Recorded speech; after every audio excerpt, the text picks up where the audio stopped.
ছেলেরা খাদের তলে লুকিয়ে যাবে। আমি যদি আমার ফিটনেস ধরে না রাখতে পারি তাহলে তো ছেলেরা এই কাজগুলো করবে না। কেন বাচ্চা নিতে হবে বা সিনেমা করলেই কেন বাচ্চা নিতে হবে, এরকম তো কোনো কথা নেই। আমি একটা কথা বলি, দেখবেন যে বাহিরের নায়িকাগুলো তাদের যদি 40 বছরও হয় 50 বছরও হয়, 2 বাচ্চার মাও হয়ে যায়, তারা কিন্তু নিজেদের মানে কি বলে এটাকে কোয়ালিটি ধরে রাখে, ইভেন হচ্ছে তাদের ফিটনেসটা ধরে রাখে, যেটা আমি করেছি। আমাকে দেখে কেউ বলতে পারবে না যে আমি 1 বাচ্চার মা। আমি যদি এখনো মানুষকে গিয়ে বলি যে আমার বিয়ে হয়নি, সেটাই কিন্তু তারা বিশ্বাস করবে। নায়িকা হলে এমনই হওয়া উচিত যে আপনাকে দেখে ছেলেরা টয়লেটে যাবে, আপনাকে দেখে ছেলেরা বিছানার নিচে যাবে, আপনাকে দেখে নায়িকাকে দেখলে না ছেলেরা খাদের তলে লুকিয়ে যাবে। তো নায়িকা হলে এরকম হওয়া উচিত। আমি যদি এখন মুটিয়ে যাই, আমি যদি আমার ফিটনেস ধরে না রাখতে পারি তাহলে তো ছেলেরা এই কাজগুলো করবে না। রিমু, আপনি বলছিলেন যে সাকিব যদি যায় বিয়ে করি তাহলে তো সমস্যা নেই, সেক্ষেত্রে আপনি তো 1 বাচ্চার মা, তাহলে আপনার বাচ্চার টানপ্রণ শুরু হবে না? আচ্ছা, আমরা হচ্ছে সহজ সরলভাবে একটা কথা বলি। সাকিব ভাইয়া কিন্তু 2টা বিয়ে করেছে, ইভেন তার 2টা বেবিও আছে। এখন হয় কি যে একটা কথা শুনেছি যে সাকিব খান যার সাথে বিয়ে করে তাকেই একটা করে বাচ্চা ধরিয়ে দেয়। এই কথাটা কিন্তু অনেক ভাইরাল হয়েছে, ইভেন হচ্ছে কিছু কিছু বস্তি নায়িকারা এই কথাটা সাকিব খানকে বলেছে। হ্যাঁ, তো এটা হচ্ছে সম্পূর্ণই ভুল, এরকম কিছু হয় না। সাকিব খানের সাথে সিনেমাটা মানুষ স্বপ্ন নিয়ে করে, মানুষ শখে করে।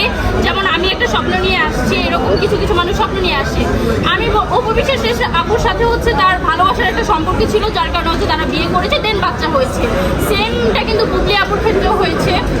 এই যে দেখেন, মিমি চক্রবর্তীর সাথে কিন্তু সে সিনেমা করেছে। প্রিয়তমার যে নায়িকাটা ছিল ইধিকা পাল, তার সাথেও সিনেমা করেছে। ইভেন হচ্ছে এখন যে নায়িকাটা সোনাল চৌহান, তার সাথেও সিনেমা করছে। তারা কি মা হয়ে গেছে, তারা কি প্রেগনেন্ট হয়ে গেছে? তো সাকিব খানকে নিয়ে হচ্ছে অনেকেরই ভুল ধারণা। আমি বলবো যে এই ভুল ধারণাটা হচ্ছে আপনারা ভাঙেন, আর হচ্ছে সাকিব খানকে পজিটিভ ভাবে নেন। কারণ সে যেরকম ভাবে হচ্ছে সিনেমা উপহার দিচ্ছে আমাদের দেশে, এরকম কিন্তু কোনো নায়ক, কোনো বীর পুরুষ নায়ক দেওয়ার ক্ষমতা নাই তাদের। হ্যাঁ, আমার মনে হয় যে সাকিব খান আরো 20 বছর সিনেমা কাঁপানের অভিজ্ঞতা রাখে, ইভেন তার ওরকম যোগ্যতা আছে। তো সাকিব খান তো সাকিব খানই। অনেকে বলে যে সাকিব খানের সিনেমা নাকি ঈদ ছাড়া চলে না। ভাই, ঈদ ছাড়াই যদি না চলে তাহলে এটা কি? আমি আজকে বসুন্ধরা আসছি সিনেমা দেখতে, দেখি একদম হাউসফুল, একদম লোকে মনে হয় যে কেন বাচ্চা নিতে হবে বা সিনেমা করলেই কেন বাচ্চা নিতে হবে, এরকম তো কোনো কথা নেই। আমি তার সাথে হচ্ছে শখে করবো, সিনেমা করলে সেটা করবো শখে, কারণ সে আমার স্বপ্নের নায়ক, সে আমার ক্রাশ।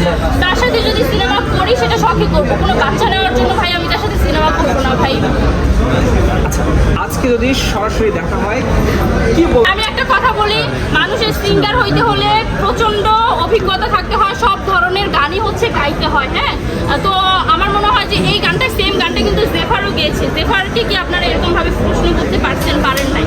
তো আমি আশা করবো যে একটা সিঙ্গারের সব রকমের, আমি তো মডেল, পাশাপাশি মানুষ আমাকে বলে গান গাইতে, ইভেন হচ্ছে আমিও চাচ্ছি যে গানের গলা যেহেতু মানুষ ভালো বলে, আমি ওইরকম ভাবে নিজেকে প্রেজেন্ট করবো।